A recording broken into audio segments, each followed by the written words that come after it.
Hello everyone and welcome to today's science lesson. I am here at Zoo Montana and throughout this we are going to be looking at a variety of different life science standards, and we're going to be using the zoo animals to help us learn. So for those of you that don't know, my mom actually works at Zoo Montana, so we get to come here a lot, we get to learn lots about animals, and I thought it would be a really fun way to make this kind of stinky situation a little more exciting when I get to bring you guys into something that's really important to me.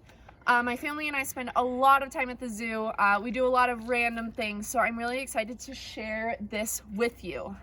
So for this lesson, we're going to be looking at the standard 3.ls.4.2, and that I can statement is, I can use evidence to construct an explanation for how the variations in characteristics among individuals of the same species may provide advantages in surviving, finding mates, and reproducing.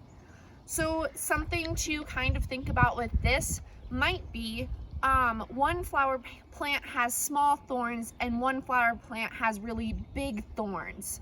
Which one's going to survive better? Maybe the one with the bigger thorns, because an animal isn't going to come and eat that one as frequently as the one with the smaller thorns.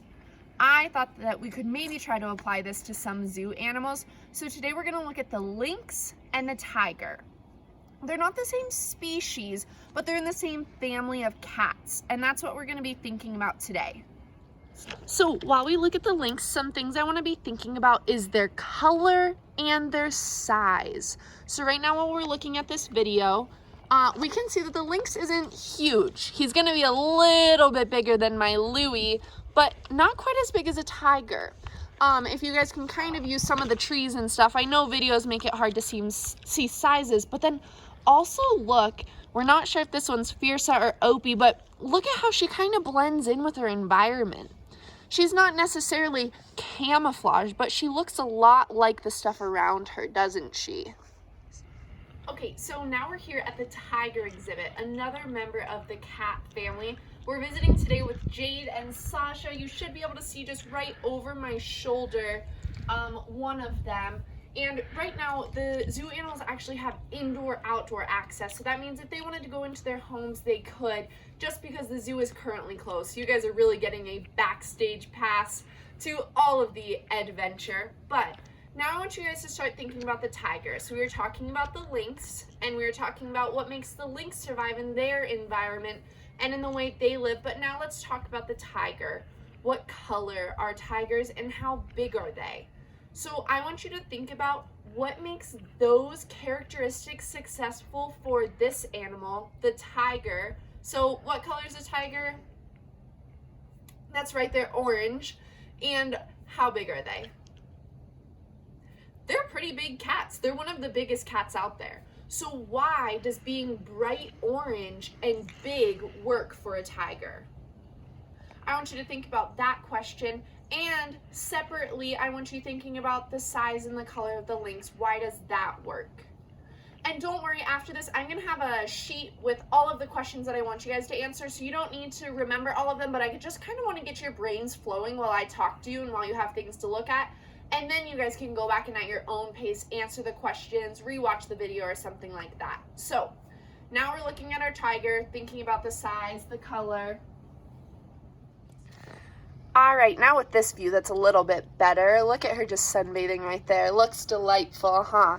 So again, we're thinking about her color and her size. So even from this video, you can tell that's a pretty big cat right there.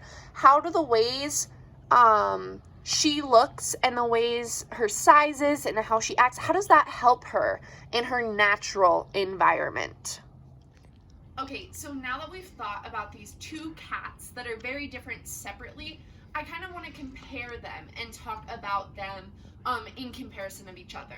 So I'm still here at the tiger exhibit. I'm hanging out with my friend, the tiger over there, and I know that these tigers typically live in the Russia area, okay? These are called Amur tigers or Siberian tigers, while the lynx is called a Canadian lynx. We will find them in the United States of America, but they're going to be in those more northern regions closer to Canada. I want you guys to think about where these animals live, how big they are, and what their colors are. Why does that work for where they are and how they act, and then compare them and cross some of those things over. So let's think about our lynx being orange. How might that make things harder for them in their natural environment? Now I want you to think about the tiger being the size of the lynx. How's that going to mess them up? So I want you guys to be thinking about things like the circle of life, predator and prey, and you might need to do some research on your own. What does a tiger eat? And what do their homes in Russia look like? What does a Canadian lynx eat? And stuff like that.